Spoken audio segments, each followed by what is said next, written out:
Hai, kenalin aku Saras. Aku pengen cerita tentang hal yang menggangguku. Sesuatu yang bikin aku gak ngerti sama apa yang aku mau. Serasa seluruh energiku terkuras, padahal aku gak ngelakuin apapun.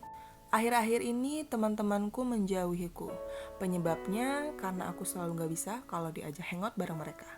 Aku juga bingung kenapa ya bawaannya mager banget untuk hangout bareng mereka. Padahal tuh tinggal mandi, dandan, dan langsung hangout aja bareng mereka. Tapi aku selalu aja batalin janji dan kadang aku gak mau ikutan. Pernah sih sewaktu-waktu mereka maksa aku untuk ikutan hangout bareng mereka. Dan ya aku ikutan walaupun rasanya gak mau banget. Tapi setelah sampai di sana mereka malah kesel karena aku yang diam aja, makanan juga gak dihabisin dan malah sibuk sama handphone. Sebenarnya sih aku tuh menghargai teman-temanku.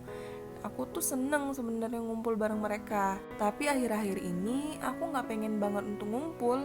Pengennya tuh rebahan di atas tempat tidur sambil mainan HP, walaupun aku udah bosan banget sebenarnya. Syukurnya aku gak tinggal sama orang tua. Kalau ada mereka mungkin aku bisa semakin disudutkan. Dibilang pemalas lah, kuliah gak selesai-selesai, nyusahin orang tua lah, bisa bikin aku gila. Kalau ada yang tanya aku kenapa, aku gak tahu apa yang terjadi padaku. Rasanya banyak banget hal di dalam kepalaku ini. Mulai dari masalah kuliah, ibuku yang selalu nelpon maksa aku untuk buat cepat-cepat wisuda, dan nenekku yang baru aja meninggal. Dan aku gak bisa melihatnya untuk terakhir kali karena masa pandemi ini. Aku bingung, rasanya semua masalahku berlomba-lomba untuk mendapatkan perhatianku, tapi sulit bagiku. Aku juga bingung mana yang harus kuprioritaskan. Ya tentu aja skripsi sih, tapi aku bingung harus mulai dari mana. Skripsiku itu udah abis dicoret-coret sama dosenku dan dilempar gitu aja. Rasanya mau nangis kalau ngingat itu.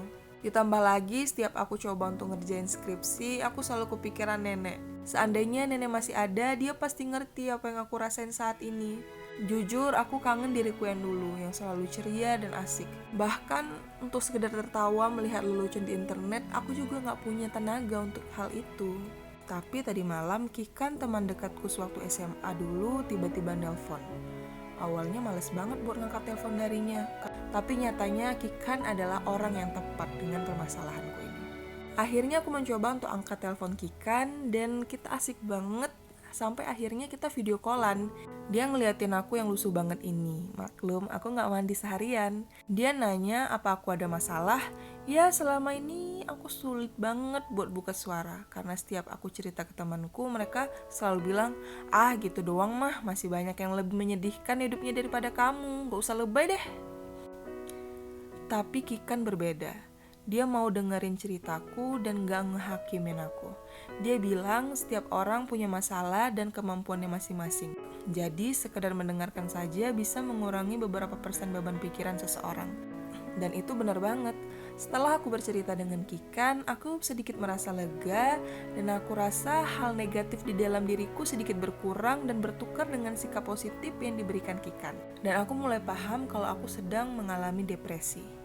Karena aku mulai paham dengan apa yang aku alami, aku jadi tahu gimana cara mengontrolnya.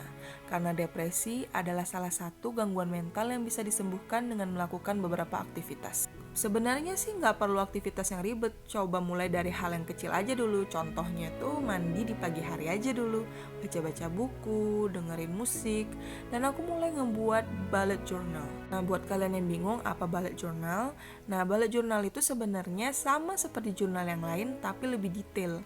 Kita bisa ngebahas apa-apa aja yang bakal dan telah kita lakuin selama sehari. Dan kalau mau lebih jelasnya tentang bullet journal, kalian bisa cari di internet ya.